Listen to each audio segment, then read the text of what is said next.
zuwa Hausa Romance Channel.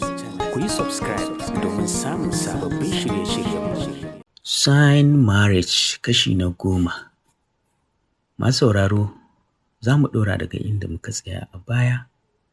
Kafin sannan idan kai ko ke baƙuwa ce a tashar, ku yi mana subscribe sannan ku taɓa alamar ƙararrawar sanarwa. Wannan labarin dai ba sai an faɗa muku ba. Ku biyo mu ciki kawai. Tana kallonsa tana ja da baya ta ce, wai kai waye kai ne, me kake so, me kake nufi da ni, ina ne nan, ina Ma'esh.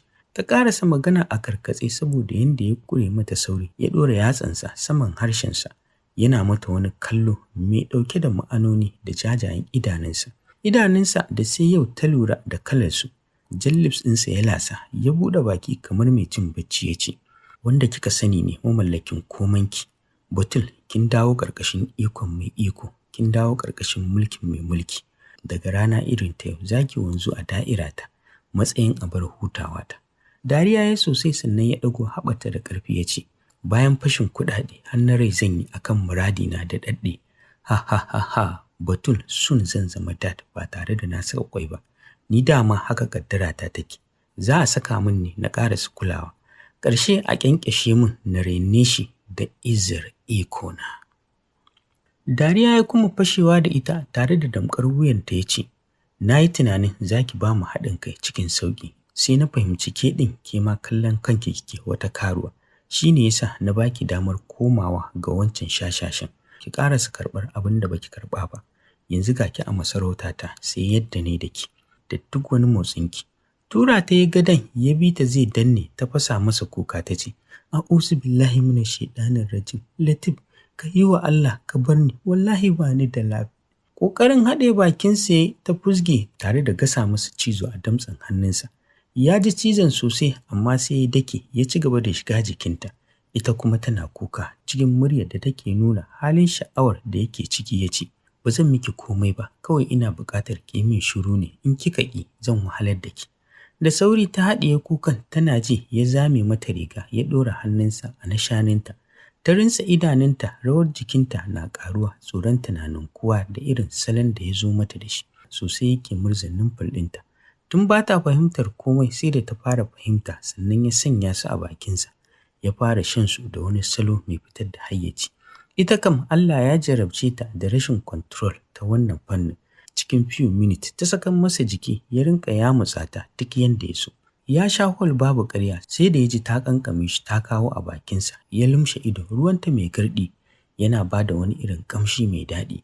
Wani abu ya ji ya ciki zuciyarsa da ya tuna kafin shi wani ya sha, ya riga sa sanin wannan ɗanɗanon.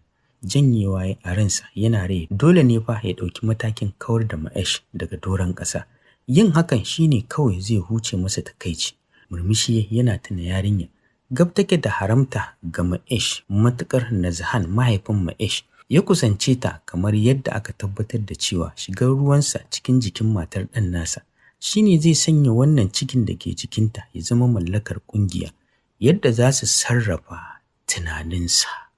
Da wannan ya haura samanta ya haɗe na shaninta ya fara goga 'yar abar tasa, wadda da miƙewar tata da komai bata fi rabin ta Ma'esh ba, sai dai babu laifi da ɗan kaurinta. A nan ya zubar mata da ruwansa, wani abu mai kama da almara, ta ga ya sa harshe ya lashe abinsa tsaf. Abin da ya rikita lissafinta ta fara tunanin wannan wani irin abu ne, maimakon mace ta sha shi ne yake shanya abinsa. Kwanciya ya a gefenta ta kai dubanta ga agogon da ke kaɗa alam 5 na asubar inda ya kawo ta. Ta miƙe da nufin tashi ya yi saurin mayar da ita ya ce, ina zaki? Cikin kuka ta ce, sallah zan yi. Sake riƙo ta yana shirin kwantar da ita, ta ture shi ta ce, in kai kafuri ne ina tunanin ka san ni musulma ce, kuma babu wani daɗi ko wuya da ta isa ta raba ni da addini na. Ya ji ciwon maganarta amma bai nuna mata ba. Ta shiga bayin, ta kunna ruwa, ta tsarkake jikinta, ta fito ta fara laliban abin da za ta lullaba ta yi sallah. Tashi ya buɗe wardrobe, ya ɗauko mata hijab da sallaya har da casbaha ya ba ta karɓa. Da mamaki ta duba taswirar ɗakin ta ga inda aka yi tambarin Ka'aba, ta tayar da sallah. Raka'atainil fajri ta fara yi sannan ta yi sallar asuba, ta zauna tana roƙon Allah ya kawo mata mafita. Haka nan ta samu kanta da addu'ar Allah ya kare ta, ya kare Ma'esh a duk inda yake. A zaman da ta yi da shi ta fahimci akwai wani abu da ke damunsa da ya kasa warware shi da samun mafitar shi. Ta fahimci damuwarsa musamman daren jiya da yake sanar da ita wasu abubuwa da suka shafe shi. Sosai ta cika da tausayinsa da tunanin halin da zai kasance idan ya duba ya gabata inda ya tashi ya barta. Wai yaushe aka fito da ita, shi yana ina ya bari aka fita da ita, sannan ta ina aka fito da ita. Tambayoyi marasa amsa da haka ta idar da addu'ar. Rabon da ta yi azakar ta manta, amma yau sai ta tsinci zuciyarta da kimtsa mata yin azakar. Hakanan ta yi ta zame a ƙasa ta kwanta, bacci ya kuma ɗaukar ta. Cikin baccin ta ji wani irin amai yana taso mata. Ta tashi da sauri ta nufi bathroom ta fara sheƙa amai kamar za ta amayar da hanjin cikinta. Bayan ta gama ne, ta gyara gurin ta sake kwanciya. Bata jima da kwanciya ba ya shigo riƙe da wani kwagiri a hannunsa, cikin shigar wasu kaya masu kama da na sarauta. Ya tsugunna a gabanta ya ce, ya jikin? Banza ta yi masa, ya yi murmushi ya ce, akwai masu hidimar komai a gidan nan. Duk abin da kike bukata za a samar miki. Daga haka ya fice ta taɓa baki ta ci gaba da kwanciyarta. Can ta miƙe ta ɗauki wayar landline da ta gani a gurin. Ta fara haɗa lambar Mahesh, bugu biyu ya ɗaga. Bai ce komai ba sai da ta ce, Mahesh. Da sauri ya tashi daga cinyar mom yana kallon lambar ya ce, Australia B gani nan. Daga haka ya kashe kiran, ta yi saurin goge lambar ta ajiye ta sake kwanciya. Bata jima ba masu hidimar abinci suka fara jere mata su kala-kala. Duk da tana jin yunwa bata iya cin komai ba sai kwai soyayye da dankalin turawa saboda ita kalolin abincin bata san su ba. Tana gama ci ta fara sheƙa wani aman tana tambayar kanta, to ita wannan aman na me? Shaf ta manta cewa ta riga da ta samu kuskuren lissafi. Haka ta yi na ɗakin daga cin abinci sai amai sai sallah. Da ta ga abincin ba zai zauna ba sai ta ƙi sake ci. Cikin lokacin ne kuma a hankali take jin sauyin yanayin jikinta na ƙaruwa. Duk ranar da Mahesh ya ce mata gashi nan take kiran wayarsa ba ta tafiya. Sosai ta shiga tashin hankali amma bata karaya ba. Haka ta shafa sati 3 a wannan kurman gida da in ta fita falo ba ta ganin kowa. Ko za ta zagaye gidan ba za ta ga kowa ba. Amma idan su ne suka buƙaci kawo mata abinci to za su zo su kawo su ajiye. Kowa zai yi aikinsa babu furici kuma ko ta yi musu magana ba sa kula ta. Cikin ikon Allah watanta 7 a wannan guri, cikinta ya fito sosai, kowa ma na iya ganin shi. Sosai take shiga zulumi da tashin hankali. Takan yi kuka sau ba adadi idan ta ga yadda cikinta ya girma yake motsi a jikinta. Tana tuna bururrukanta na rayuwa akan 'ya'yan da idan ta yi aure za ta haifa. Ashe ita ƙaddararta ba ta haihuwar ɗan sunna ba ce. Ta sani da Latif bai sato ta ba, da yanzu Mahesh ya zubar mata da cikin. Maybe ma da yanzu sun yi aure sun samu na sunna. Shi kaɗai ne yake zuwa gare ta, zai yi komai da ita amma baya kusantar ta. Daɗin hakan take ji musamman da ta fuskanci wannan muguwar sha'awar da take neman zauta ta. Yanzu babu, domin ko zuwa ya fara cagwalgwala ta. Ba ta jin komai har ya gama tsotse-tsotsensa, wani lokacin ya sa a barsa a tsakiyar nashaninta. Ya ta cin kansa har ya kawo, wani lokacin a hammatarta, wani tam ɗin kuma a matsin bambam ɗinta. Cikin hakan ne wata rana tana kwance a ɗaki da yamma. Ranar ta kwana da zazzaɓi don sai da ya kira likita ya duba ta ya ba ta magunguna. Tana kwance ta ji an buɗe ƙofar an shigo. Ta sake ƙudundunewa, tunaninta shine maimakon yadda ya saba sai ta ji shiru bai iso gare ta ba. Hakan ya sa ta ciro kanta daga cikin dubet ɗin. Tashin hankali, wani dattijon bature ta gani tsaye a gaban gadon yana shirin haurowa tsirara haihuwar uwarsa. Wannan abar tasa ta wani miƙe samɓal sai lasar lips yake. Ta yunkura za ta tashi, ya maza ya jirkito jikinta. Ya damƙe ta da ƙarfi, ya yaga rigarta, ya damƙi nishaninta tare da tura yatsansa a gabanta. Ta saki wata razananniyar ƙarar azaba da ta ratsa ta, wadda bata taɓa ji ba. Ƙara sakar mata nauyi ya ci gaba da tura hannunsa. Sai da ya ji ta fara kawo ruwa sannan ya cire, ya daga cinyarta ya tura hannunsa ta duburarta. Ta kuma sakin ƙara tare da ƙanƙame shi. Ta zari wata kwalbar wine da ke saman bedisan ta buga masa a kansa. Cikin fitar hayyaci ya kuma tasowa domin baya burin wannan damar ta wuce shi. Latif ya ba shi dama amma kullum ya niyyar zuwa gare ta, sai wani bacci ya kwashe shi da baya farkawa sai daidai lokacin da aka umarce shi ya kusance ta ya wuce. Musamman da ke ta baya aka ba shi damar saduwa da ita, sai ya kusa kawowa sannan ya zare ya tura a gabanta. O subhanallah, wannan kwaɗa da yawa yake. ɗansa ya ci har ya saka ƙwai, shi kuma yana burin shiga ya yi ban ruwa a gonar ɗansa. Allah ya tsare mana imaninmu. Yanda ta ga ya ƙara yau kanta gadan-gadan ne ya sa ta wawuro wani ɗan ƙaramin glass table ta kwantsama masa a kansa, ya kuwa zube jini ya wata tsartuwa ya fallatso mata, ta kuma juyawa ta kuma wawura wani sandar kwagire mai nauyi ta sauke masa a bayansa, ta tsugunna ganin yana wani irin abu yana mimmiƙewa, ta miƙe ta zari doguwar riga ta saka, ta ɗauki fasfot ɗin da Latif ya yi mata da nufin za su tafi Italy sai ta haihu za su dawo, ta kuma buɗe wata jaka da yake zuba mata kuɗi, kawai sai ta ɗauke jakar ta fice daga ɗakin da sauri.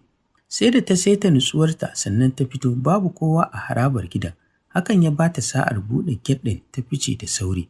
Bata san wani guri da za ta ce za ta ba cikin ƙasar Australia, hakan ya sa ta bi wata hanya daban da ta unguwar da suke domin ɓacewa tunanin mai nemanta. Australia, birnin Cairns State. Babban birni ne a cikin Australia mai ɗauke da mutane masu yawa. Ya kasance gari mafi yawan baƙi domin kamar cibiyar hutawa ce da kasuwanci. Nan ne ya faɗo mata ranta domin ta taɓa jin Maesh ya ce idan rayuwa ta yi masa zafi yana jin daɗin zuwa Cairns domin samun cikakken hutun ƙwaƙwalwa. Daga Melbourne zuwa Cairns ba tafiya ce ta wasa ba, amma haka da tambaya da karanta map ta isa tashar jirgin ƙasa, ta karɓi tiket, ta samu sat, ta zauna fuskarta rufe da face mask, cikin ranta cike da tsoro haɗi da addu'ar Allah ya sa bugun da ta yi wannan tsohon banzan da ya so haike mata bata illata shi ba. Sun yi tafiya mai tsayi wadda ita kaɗai a cikin tafiyar har bacci ta yi, tunda suka taho suke haɗa ido da wata matashiyar kyakkyawar budurwa da ke kujerar gefenta, sai dai kowannensu yana basarwa. Iya gudu na jirgin ƙasa ba su suka isa Cairns ba sai da dare ya fara shiga. Fita fasinjoji suka fara yi, kowa yana kama gabansa, inda ita kuma ta tsaya dube-dube da tunanin inda za ta nufa a wannan ƙasa da bata taɓa hasaso kasancewarta a cikinta ba. Ta yi nisa cikin tunanin da take fatan ya zame mata yanke hukuncin abin da ya dace ta yi. Har yanzu mafita ta kasa zuwar mata. Gashi har mutanen da suka sauka tare da su duk sun ƙare, wanda suka kasance yawancinsu duk Turawa ne. Barka, abin da ta ji wata zazzaƙan murya ta furta a bayanta kenan. Dalilin da ya sanya ta juyawa da sauri tare da zare face mask ɗin fuskarta. Ta yi ajiyar zuciya cikin ranta tana addu'ar Allah ya sa mafita ce ta zo gare ta. Murmushi matashiyar da suka sauka a jirgin ƙasa tare ta yi mata. Ta ce, ki yi haƙuri, tunda muka taso daga Melbourne na fahimci a tsorace kike, da alama wannan shine zuwanki na farko Cairns. Welcome, ko zan iya taimakon ki? Ajiyar zuciya ta sauke irin ta wanda ya faɗa ruwa aka miƙo masa takobi don ceton rayuwarsa. Tare da jinjina kai, budurwar ta kama hannunta tare da karɓar jakarta ta ce, ni sunana Samha Kefa. Cikin kakkatsewar murya ta ce, Fatima. Jinjina kai Samha ta ce, wow, nice name, but zan ke kiranki da Tima saboda kin san anan ba sa iya kiran suna mai tsayi. Daga haka ba su kuma cewa ƙala ba, suka shiga mota ta ƙarasa da su unguwar da Samha ke zaune. Gida ne mai kyau ɗan ƙarami ta ciki, but ta harabar shi babba ne. Gini dai irin na Turawa, flat house ne da aka cika farfajiyarsa da shuke-shuke kala-kala.